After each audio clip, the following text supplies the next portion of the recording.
In the heart of Geneva, a smug bank manager, Philippe Durand, rules his glass kingdom until he humiliates an elderly black woman, assuming she doesn't belong. He throws her out, blind to the truth. She's Eleanor Grant, the billionaire who owns his world. When she returns, his empire crumbles. Will he face ruin or redemption? This is a story of pride, prejudice, and the power to change.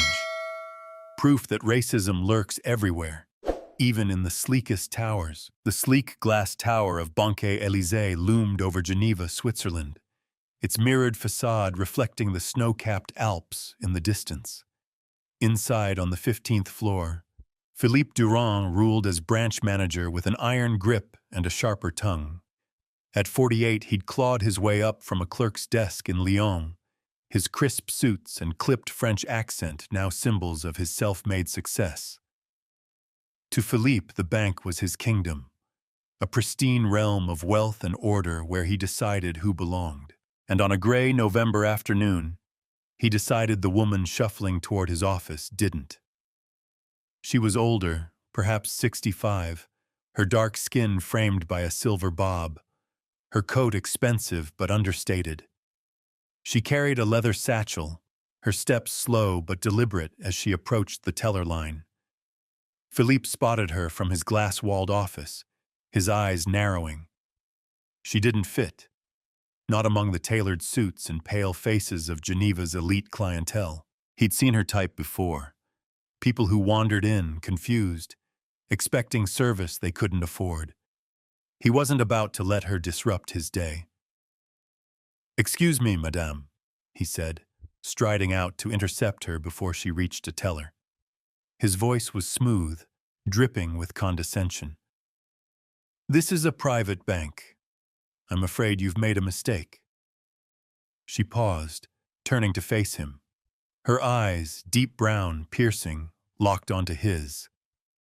"A mistake?" she repeated, her English accented but flawless. "I'm here to see the manager." "That would be me," Philippe replied, folding his arms. "Philippe Durand. And I assure you, we don't have an appointment." "Perhaps you meant the credit union down the street." Her lips twitched, a flicker of something, amusement maybe, that irritated him. "No," she said. "I meant here. I need to discuss an account." He smirked, stepping closer. "We don't handle small accounts. Our minimum balance is 500,000 francs. I doubt you're in the right place." The lobby quieted, tellers glancing over, clients shifting in their leather chairs. She didn't flinch. "Check your system," she said, her tone calm but firm. "Eleanor Grant." Philippe's patience snapped. "I don't need to check. I know my clients. You're not one of them. Now please leave before I call security." Her gaze hardened, but she didn't argue. "Very well," she said, adjusting her satchel. "You'll regret this." Then she turned and walked out, her heels clicking against the marble floor. Philippe brushed it off, returning to his office with a satisfied nod. Another nuisance handled. He spent the afternoon reviewing portfolios, barking orders at his staff, the incident forgotten, until his phone rang at 6 p.m. It was Hans Weber, the bank's CEO, calling from Zurich. "Philippe," Hans's voice was tight, furious. "What did you do to Eleanor Grant?" "Who?" Philippe frowned, leaning back in his chair. "The woman you humiliated in your lobby today. She owns Banque Élysée, has for years, through a holding company. I've been her proxy, but she's the real power. She called me. She's livid." Philippe's stomach plummeted. "She owns it? That's impossible." "It's not," Hans snapped. "She's worth billions. Real estate, tech, you name it. She keeps a low profile, but she's our boss. And you just threw her out like trash." "I didn't know," Philippe stammered, his tie suddenly too tight. "You didn't ask," Hans said. She's coming back tomorrow. Fix this, or you're finished. The line went dead.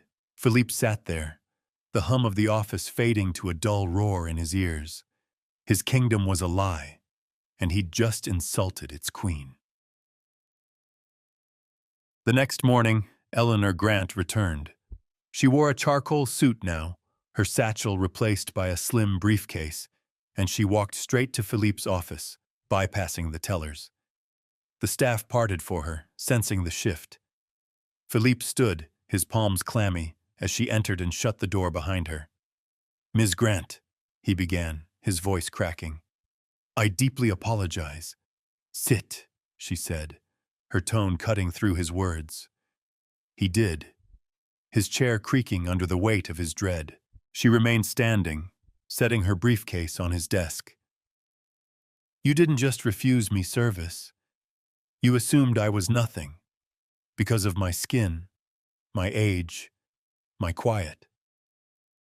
You're not the first, but you're the most arrogant." He swallowed, shame burning his throat. "I didn't know who you were."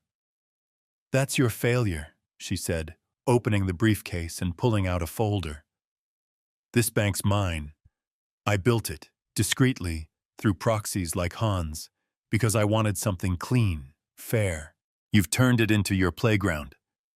He braced for the end. Fired. Ruined. Instead, she slid the folder toward him. "Read." It was his personnel file, annotated in red ink. Performance reviews, client complaints about his attitude, now circled. At the bottom, a new contract. His job contingent on a 6-month probation. "You're not out," she said. "Yet. I'm giving you a chance to prove you're more than this." "Why?" he asked, stunned. "Because I believe in second chances," she replied. "But you'll earn it. Start by shadowing me today." He nodded, too rattled to argue. She didn't linger, heading for the boardroom. "Meeting in 10, she called over her shoulder. "Don't be late." Eleanor didn't ease up. By noon, she'd summoned the senior staff, her presence dwarfing the room. "This bank's changing," she declared. "No more elitism, no more gatekeeping. We serve everyone, every race, every income.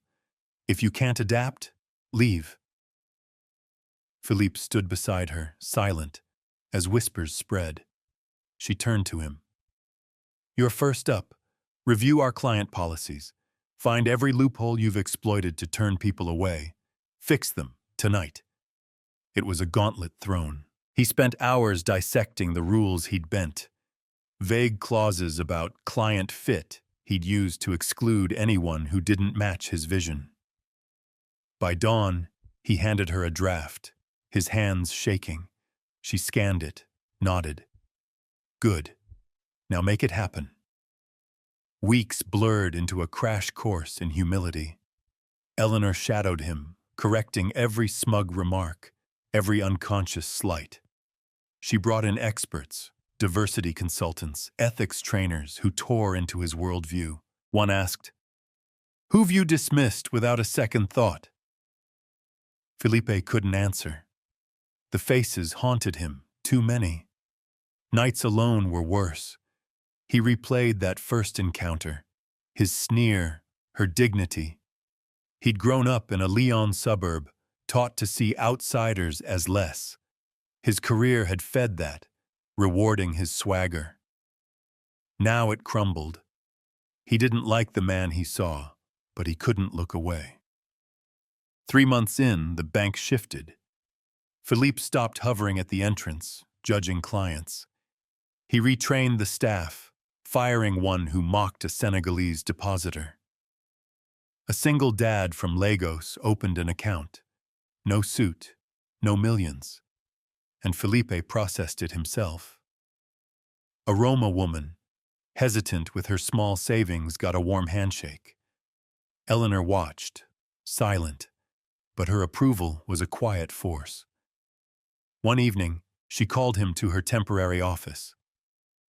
"Probation's over," she said. signing his contract. You're not the man you were. Not perfect, but different. He exhaled, relief washing over him. Why me? You could have replaced me. I've been arrogant too, she said. Built my empire thinking power was enough.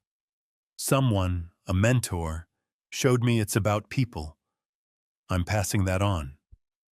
He nodded, her words sinking in. What's next? Keep it up, she said. I'm stepping back. Other ventures need me. This is yours if you don't falter. 6 months later, Banque Elysée thrived, not as an ivory tower, but as a hub. A Somali refugee deposited his first paycheck. A Brazilian student got a loan.